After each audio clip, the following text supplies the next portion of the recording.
Hello friends, welcome to my YouTube channel Reena education hub. आज की इस वीडियो में सीखेंगे क्लास 11 मैथ्स के एक्सरसाइज 1.5 का क्वेश्चन नंबर 6। क्वेश्चन नंबर 6 दिया हुआ है कि मान लीजिए कि किसी समतल में स्थित सभी त्रिभुजों का समुच्चय सार्वत्रिक समुच्चय U है।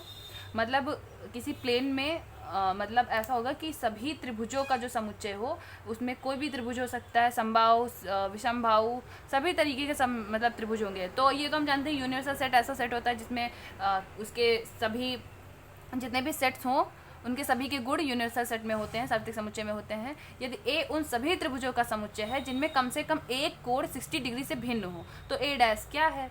तो हम जानते हैं 60 डिग्री से भिन्न होने का मतलब है कि वो त्रिभुज समबाहु त्रिभुज नहीं है। ठीक, मतलब ऐसे ही उसमें जो ये त्रिभुज का समुच्चय है जिसमें कम से कम एक कोण 60 डिग्री से भिन्न है। ठीक, तो ऐसा जो त्रिभुज होता है 60 डिग्री से भिन्न होने का मतलब क्या है कि समबाहु त्रिभुज नहीं है, और वो कैसा भी त्रिभुज हो। ठीक, तो हम देखते हैं U जो दिया गया है, सॉल्व करेंगे। अब U जो दिया है, U क्या है? सभी त्रिभुजों का समुच्चय। ठीक, और जो हमारा A है, A क्या है? उन त्रिभुजों का समुच्चय, उन त्रिभुजों का समुच्चय जिनमें कम से कम क्या है? एक कोण 60 डिग्री नहीं है। ठीक, तो हमने पहले बताया अगर एक कोण 60 डिग्री नहीं है तो इसका मतलब क्या है? वो इक्वल किसके है? इक्वल होगा उन त्रिभुजों का समुच्चय जिसमें ये जो है ए, वो ए किसके इक्वल है कि उन त्रिभुजों का समुच्चय जिनमें कम से कम एक कोण 60 डिग्री का नहीं है। तो वो कैसा समुच्चय हुआ? उन त्रिभुजों का समुच्चय हुआ,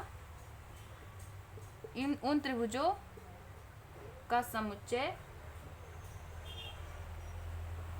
जो समबाहु नहीं है। तो आपको मैंने पहले ही जो कॉम्प्लीमेंट सेट्स पढ़ाए हैं, तो अगर आपको कोई सेट मिल रहा है उसमें जो अवयव होते हैं, अगर कोई उसके कोई भी प्रॉपर्टीज़ है, कोई भी अगर वो गुण प्रदर्शित कर रहा है, तो उसका बिल्कुल अपोजिट, बिल्कुल उल्टा उसका कॉम्प्लीमेंट सेट या पूरक सेट मिलता है। मगर जैसे कहा जा रहा है कि अगर ए में समबाहु त्रिभुज के कोई भी गुण नहीं मिल रहा है तो इसका अपोजिट तो कॉम्प्लीमेंट सेट होगा, उसमें सभी समबाहु त्रिभुज ही होंगे। ठीक, अगर ए ऐसा सेट है जिसमें समबाहु त्रिभुज नहीं है तो इसका जो कॉम्प्लीमेंट सेट या पूरक सेट होगा ए डैश, उसमें सभी समबाहु त्रिभुज ही होंगे, समबाहु त्रिभुज ही होंगे और कोई भी सेट और कोई भी त्रिभुज नहीं होंगे। ठीक है, तो क्योंकि U से हम यही निकाल देंगे उन सभी त्रिभुजों का समुच्चय जो समबाहु नहीं है। अगर इसको हम U से निकाल देंगे तो क्या मिलेगा हमको? समबाहु त्रिभुजों का समुच्चय मिलेगा। ठीक, तो हम देखते हैं ए डैश क्या होगा?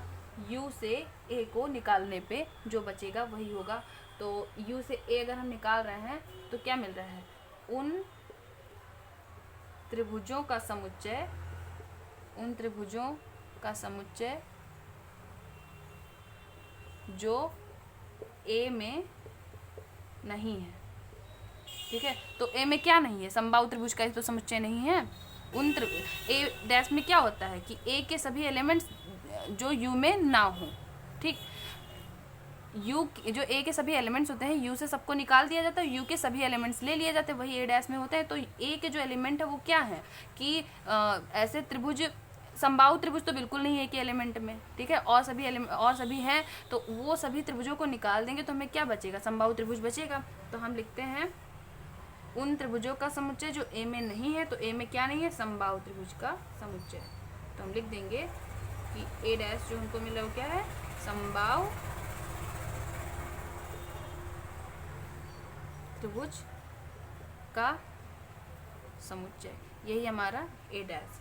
ठीक, आपको सिंपली आपने अगर पहले दूसरे क्वेश्चन देखे होंगे तो आपको अपोजिट चीज़ें ही मिली। जैसे अगर आपने विषम संख्याओं को ए माना है, ठीक, तो यू क्या है? आपको अगर प्राकृतिक संख्याओं का समुच्चय ये U है और A है विषम प्राकृतिक संख्याओं को, तो आपको सम प्राकृतिक संख्याओं का समुच्चय ही A डैश में मिलता है। तो ऐसे ही अगर A ऐसा सेट है जिसमें समबाहु त्रिभुज नहीं है तो A डैश आपको समबाहु त्रिभुज का ही सेट मिलेगा। ठीक है, आप इसका स्क्रीनशॉट ले लीजिए। आई होप आपको ये वीडियो अच्छी लगी होगी। अगर आपको ये वीडियो अच्छी लगी तो प्लीज़ लाइक कीजिए, शेयर कीजिए, कमेंट में बताइए कि आपको ये वीडियो कैसी लगी। अगर आपने हमारा चैनल अभी तक सब्सक्राइब नहीं किया है तो प्लीज़ सब्सक्राइब कीजिए। Thank you.